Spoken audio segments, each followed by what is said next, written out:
Do you know why Jesus is called Lion of the tribe of Judah? I'll share that with you today. This is Evangelist Jess. Thank you for stopping by. In the Bible, Jesus is referred to as Lion of the tribe of Judah. Christians refer to him as Lion of the tribe of Judah. Why do we call him Lion of the tribe of Judah? I'll tell you this story. Remember in the book of Genesis chapter 49, Jacob called his children together. Jacob had 12 children, and Joseph was one of them.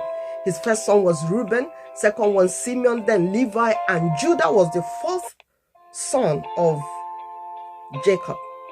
When he was about to die, he called his children. He said, come, I'm going to tell you what will happen in the last days. Gather yourselves together, children of Jacob. I'm going to tell you.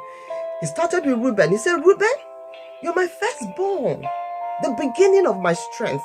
But you shall not excel because you went into my couch. Apparently, Reuben slept with one of his concubines. And then he said, Simeon and Levi, instruments of cruelty are in your habitation. By instruments of cruelty was referring to the situation when he had moved to a certain country with his children, and the son of the king liked his daughter Dinah and slept with Dinah and came thereafter to say, well, I want to marry Dinah. But Levi and Simeon was very angry. They said, why should he defile our sister? Is our sister a prostitute? So they tried to deceive the people. They said, well, if you want to marry our sister, then you should circumcise yourselves because we believe in circumcision. So the people of that land, all the men got circumcised. While they were nursing the wound of their circumcision, Simeon and Levi made a slaughter of the whole village. So Jacob was so embarrassed. He was so unhappy. He said, instruments of cruelty are in your habitation. He said, your anger is cruel. And of course, we know from reading the Bible that Moses came from the lineage of Levi, and it was anger that made Joseph break the 10th commandment.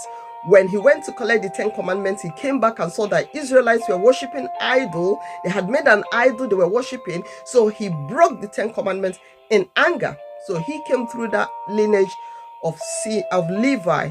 You know, that's why anger caught up with him. So anyway, the fourth child of Jacob is Judah.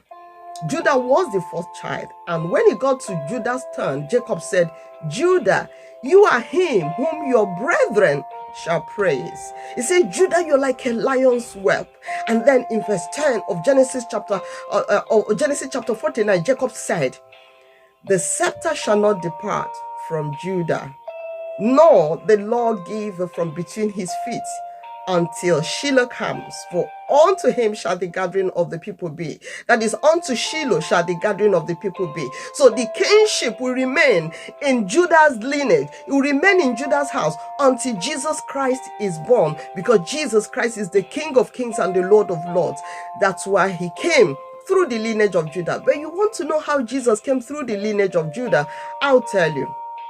Judah got married. When he got married, he had 3 sons, Onan, and the third one. Died. Then Judah said to the brother, please kindly go in unto your brother's wife, take him as wife, and then raise seed in your brother's name. That was the culture in the land at that time, that when your brother dies, you raise seed in his name. But the brother didn't like that. Onan didn't like that. The Bible records that he spilled the seed so that he would not impregnate his brother's wife. So God killed him. Before the third son could grow up, Judah promised Tamar, the wife of the first son, the one that Onan refused to marry, to raise seed with. He promised her that when my third son grows, I'll let him marry you. Just remain in our home here. And she agreed. Meanwhile, Judah had lost his wife. His wife died also.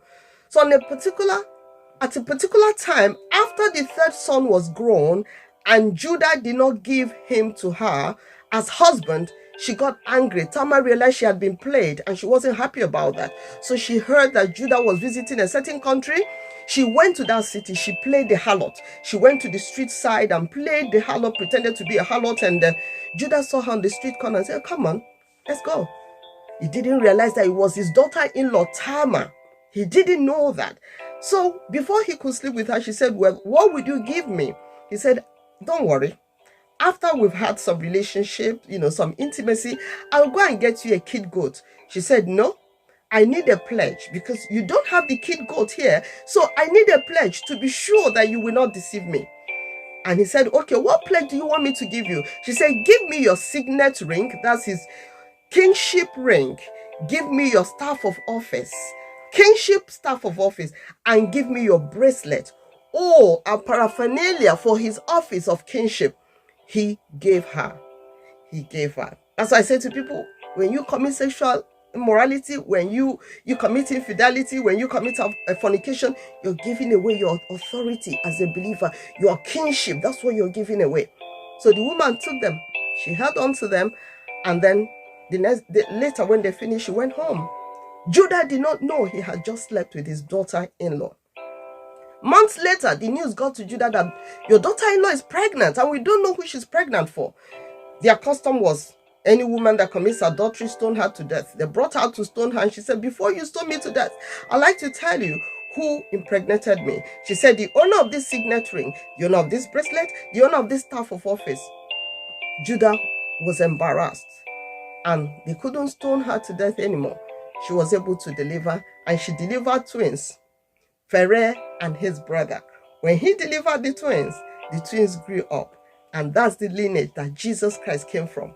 When you read Matthew chapter 1, you see the lineage of Jesus Christ from Abraham unto David. You see how Jesus Christ was born and how he came through the lineage of Judah, just as Jacob had prophesied. And that's why we call Jesus Lion of the tribe of Judah.